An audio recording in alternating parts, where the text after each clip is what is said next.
दिल्ली देश की राजधानी, जहां पर रात भर दौड़ती बसें लोगों को घरों तक पहुंचाने का काम करती है, लेकिन इसी दिल्ली में एक बस 2 घंटे तक रफ्तार में चल रही थी।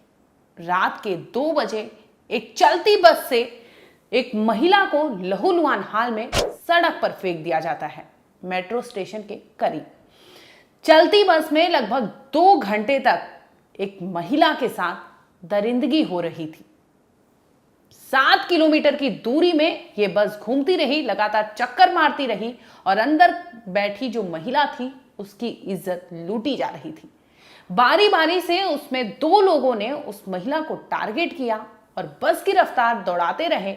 रफ्तार भरती रही बस और उस चलती बस में उस महिला 30 साल की महिला के शरीर को नोचा जा रहा था ताकि इंसानियत को नोचा जा सके। उसकी इज्जत से खिलवाड़ हो रहा था। जब मन भर गया तो 2 घंटे के बाद उस महिला को चलती बस से यूं फेंक दिया जाता है जैसे कोई चीज हो, जैसे कोई वस्तु हो, उसकी कोई अहमियत ही ना हो। दरअसल ये महिला नाइट शिफ्ट करके लौट रही थी अपने घर जाने के लिए। इसे नहीं पता था कि जिस बस का दरवाजा वो खोल रही है वो नर्क का दरवाजा होगा।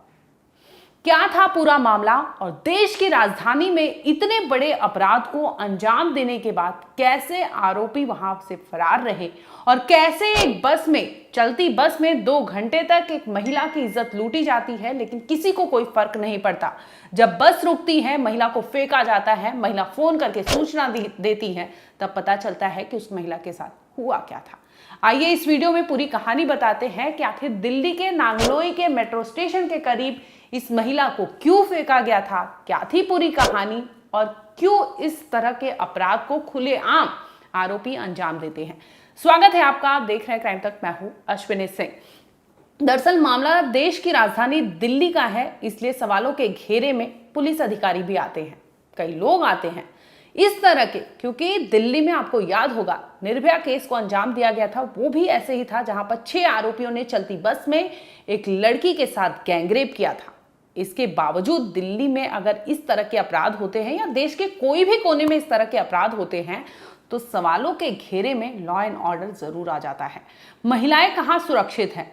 रात भर बसें चलती है, सड़कें बिजी होती है, इस दरमियान भी कैसे किसी को पता नहीं चलता कि एक लड़की के साथ चल रही बस में इस तरह का कांड हो रहा है। दरअसल वारदात जो है 12 मई की बताई जा रही है। महिला जो है वो रहने वाली तो दिल्ली की ही है। वो अपना काम करके मंगोलपुरी में वो फैक्ट्री में जॉब करती थी, वहीं पर काम करके बतौर वर्कर का काम करती थी। आपको बता दें कि महिला शादीशुदा है। इन्हीं के घर पर, इनके कंधे पर इनका पूरा घर का खर्च जो है उस महिला के ऊपर ही था। अब आप सोचिए, उस महिला को जब अस्पताल में एडमिट कराया जाता है जांच पड़ताल के लिए, तो वो खुद बोलती है कि मुझे जल्दी से डिस्चार्ज कर दीजिए, मेरे घर में देखरेख करने वाला कोई नहीं है और इसी वजह से मुझे घर पे जाना ज़रूरी है, क्योंकि उनके पति जो है वो बेड पर है। उनकी 3 बच्चियां जो है वो 10 साल से कम की बच्चियां हैं और उन परिवार में कोई और नहीं है जो देखभाल कर सके। अगर महिला अस्पताल में रहती है तो उनके पति भूखे रह जाएंगे, उनकी बच्चियां जो है भूखे रह जाएंगी, जिसकी वजह से महिला जल्दी डिस्चार्ज कराती है और घर पे जाती है। आपको बता दें कि जो सब इंस्पेक्टर है उनकी मौजूदगी में महिला का मेडिकल कराया गया है, जिसके बाद पुलिस जांच पड़ताल करती है, FIR दर्ज करती है। FIR रेप और गैंगरेप का दर्ज किया जाता है। कॉमन इंटेंशन था, क्योंकि 2 लोगों ने इस तरह के अपराध को अंजाम दिया था, तो ये भी FIR दर्ज की जाती है। अब आइए आपको बताते हैं सिलसिलेवार तरीके से कि आखिर कहानी क्या थी। 12 मई की रात की बात है। महिला जो है मंगोलपुरी से लौट रही थी, पीतमपुर जाना था उसे बस में, और इसी दरमियान वो अपने फैक्ट्री यानी मंगोलपुर में जहाँ पर फैक्ट्री था वहाँ से काम करके वो लौट रही थी। नाइट शिफ्ट था। घर की ओर जाने के लिए वो सरस्वती विहार के B ब्लॉक बस स्टैंड जो है वहां तक वो वॉक करके जाती है। रात का समय था, सुनसान जरूर था, लेकिन चहल पहल में 1-2 लोग जरूर होते हैं। वो बस स्टैंड पर जाती है जहां पर ऑलरेडी एक स्लीपर बस लगी थी। आपके स्क्रीन पर दिखाई दे रहा होगा, ये स्लीपर बस वही है। महिला स्लीपर बस के डोर पे जाती है और देखती है कि एक शख्स वहां पर खड़ा था। वो कोई और नहीं, कंडक्टर था। महिला उससे टाइम के लिए कुछ पूछती है। इसी दरमियान वो शख्स बिना देरी के महिला को झट से अंदर खींच लेता है और तुरंत वो दरवाजा लॉक कर देता है।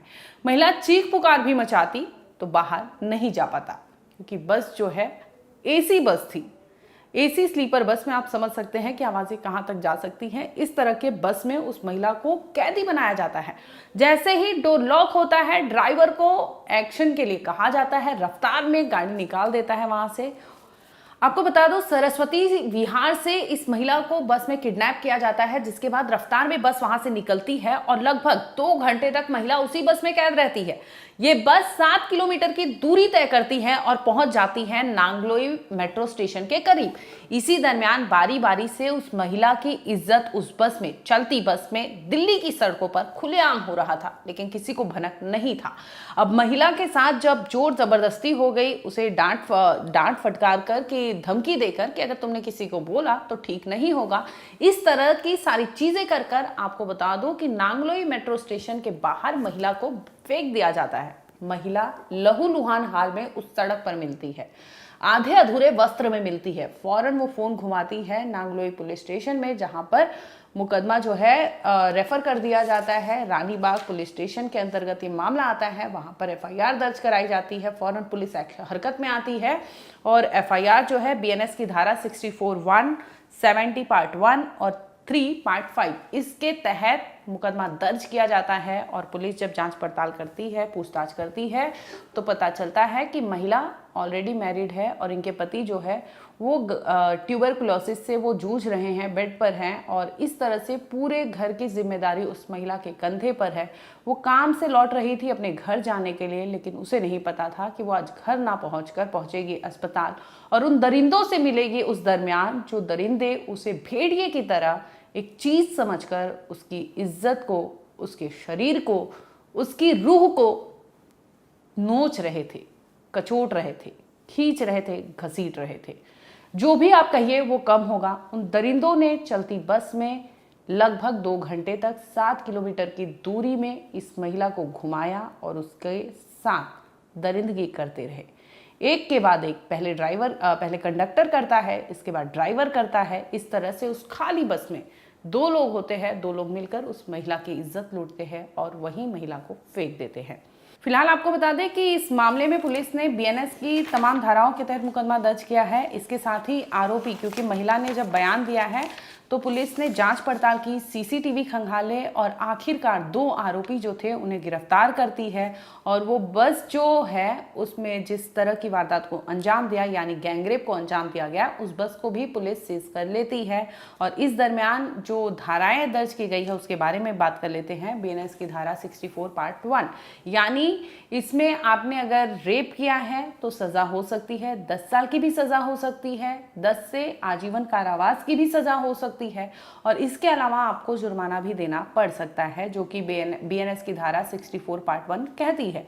इसके अलावा बीएनएस की धारा 70 पार्ट 1 अगर उसकी बात करें तो इसमें यह है कि गैंगरेप है, अगर आपने एक से ज्यादा लोग उसमें शामिल है और इज्जत या फिर किसी लड़की के साथ गलत काम कर रहे हैं और रेप कर रहे हैं, तो वो गैंगरेप में काउंट होता है। और इसमें आपको बता दूं कि कम से कम 20 साल की सजा है और इसके साथ ही आपको जुर्माना भी देना पड़ सकता है। और अगर आपकी क्राइम को देखते हुए लगता है ज़्यादा हीनियस है तो आपको उम्र कैद की भी सजा इसमें हो सकती है। इसके अलावा बीएनएस की धारा 3 पार्ट 5 के तहत भी ये मुकदमा दर्ज किया गया है, यानी कॉमन इंटेंशन। आपने जिस इंटेंशन से उस महिला का हाथ ग्रैब किया, उसे खींचा, घसीटा, उसके साथ दरिंदगी की, तो दोनों की जो मोटिव था वो क्लियर था कि उन्हें क्या करना है, जिसके बाद उन दोनों ने उस महिला के साथ कांड किया। तो इसके तहत इस धारा में भी मुकदमा दर्ज की गई है। अगर महिला के बेटियों की बात करूं तो किसी की उम्र 8 साल है, किसी की उम्र 6 साल है, किसी की 4 साल है। महिला की मजबूरी ऐसी कि वो अपने स्वास्थ्य को ना देख के वो अपने घर की मजबूरी को देख रही है, जिसके बाद उसने डिस्चार्ज जल्दी से जल्दी करने को कहा और वो मेडिकल ट्रीटमेंट लेके वो घर जाती है और कहती है कि मुझे अपने परिवार को पालना है, अपने परिवार को देखना है, और आखिरकार वो डिस्चार्ज ले लेती है। तो आप सोचिए कि किस तरह के दरिंदगी हमारे समाज में भरी पड़ी है, और देश की राजधानी में अगर इस तरह के अपराध होते हैं तो वाकई ये गंभीर सवाल, गंभीर मुद्दा खड़ा कर देते हैं कि लड़कियां या महिलाएं कहाँ सुरक्षित हैं। नाइट शिफ्ट करके अगर वो महिला लौट रही थी और इस तरह के खुलेआम लोग उसे ग्रैब करते हैं, खींचते हैं और दरिंदगी करते हैं, तो सोचने की बात है कि कहाँ कौन सुरक्षित है और कहाँ किस तरह के दरिंदे हैं ये आप सोच भी नहीं सकते।